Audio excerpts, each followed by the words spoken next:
फिलिस्तीन और इसराइल के बीच जंग है। ऐसे में अमेरिका इसराइल के साथ है, तो लोगों का गुस्सा इसराइल के साथ साथ अब अमेरिका पर भी फूट रहा है।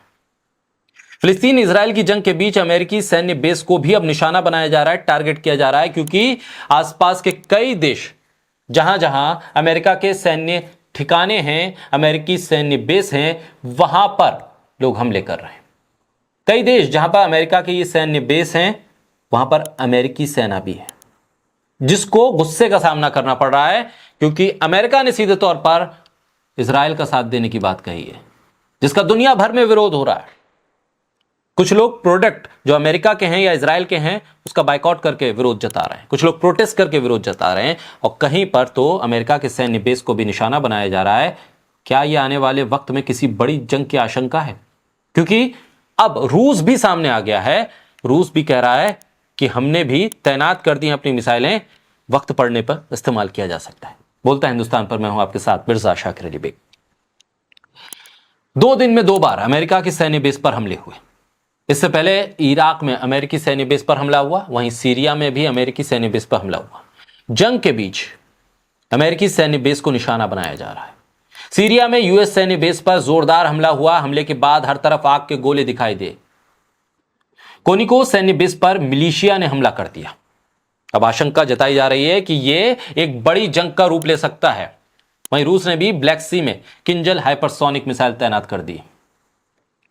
अमेरिकी सैनिकों पर हमले बढ़ते जा रहे हैं इराक और सीरिया में। अमेरिका के इराक में 2500 और सीरिया में 900 से ज्यादा सैनिक हैं। इस्लामिक राज्य की लड़ाई में सुरक्षा बलों को सलाह और मदद देने का काम करते हैं। न्यूज एजेंसी रॉयटर्स के मुताबिक सीरिया में 18 अक्टूबर को अमेरिकी बलों पर एक ड्रोन हमला हुआ। इसमें सैनिकों को मामूली चोटें आईं। वहीं दूसरे ड्रोन को मार गिराया गया।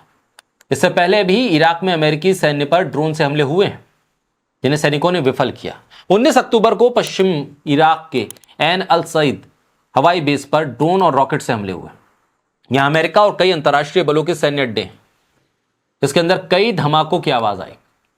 इराक की पुलिस ने 19 अक्टूबर को बताया कि बगदाद के अंतर्राष्ट्रीय हवाई अड्डे के पास जो अमेरिकी सैन्य बेस है, वहां पर रॉकेट दागे गए, रॉकेट से हमला हुआ। इस हमले में अभी क्या कुछ नुकसान हुआ, जानकारी नहीं सामने आई।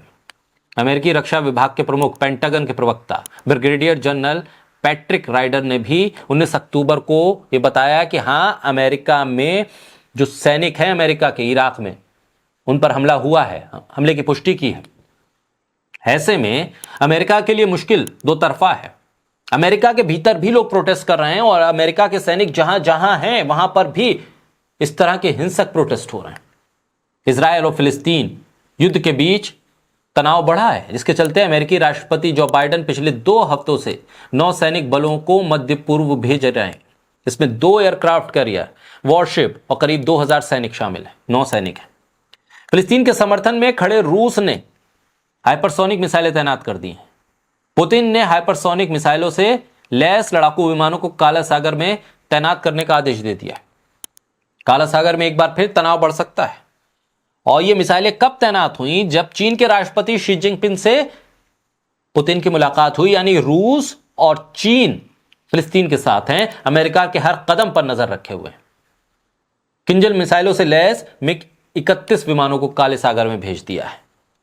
यानी आने वाले वक्त में रूस भी कह रहा है कि नजर रखे हुए हैं कि रूस और यूक्रेन की लड़ाई एक तरफ है, मिडिल ईस्ट में जो ये संघर्ष अमेरिका ने खड़ा कर दिया है इजराइल को समर्थन देकर, वो दूसरी तरफ है। इन दोनों लड़ाइयों पर रूस की और चीन की नजर है, और रूस और चीन कह रहे हैं कि अमेरिका के हर कदम को हम देख रहे हैं। आने वाले वक्त में अगर जरूरत पड़ी तो इन मिसाइलों का सामना अमेरिका की फौज को, इजराइल की फौज को करना पड़ सकता है। यानी कि अलग अलग देशों में जो प्रोटेस्ट हो रहे हैं, उसने तो इजराइल और अमेरिका की नींद हराम कर रखी है। अमेरिका के भीतर, उसकी पार्लियामेंट के भीतर पहुंचकर जो यहूदी संगठन है वो कह रहे हैं कि इजराइल इन लड़ाई को बंद करे, अमेरिका सीज फायर करवाए, और इजराइल जिस तरह से हमले कर रहा है उसकी निंदा हो रही है।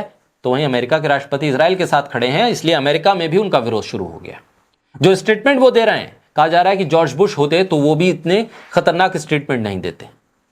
इन सब के बीच जो तनाव है वो बढ़ता जा रहा है, और अमेरिका के बेस पर जो लगातार हमले हो रहे हैं इराक और सीरिया में, और रूस ने जो सुपरसोनिक मिसाइल तैनात की है, उसके बाद एक नई जंग का अंदेशा है, क्योंकि दो मोर्चों पर लड़ाई चल रही है, रूस और यूक्रेन और इधर इजराइल और फिलिस्तीन के बीच, जिसमें अमेरिका को अब इजराइल के साथ साथ जो समर्थन है वो किसी और देश का नहीं मिल रहा है, और अमेरिका के खिलाफ रूस और चीन एक साथ आते नजर आ रहे हैं।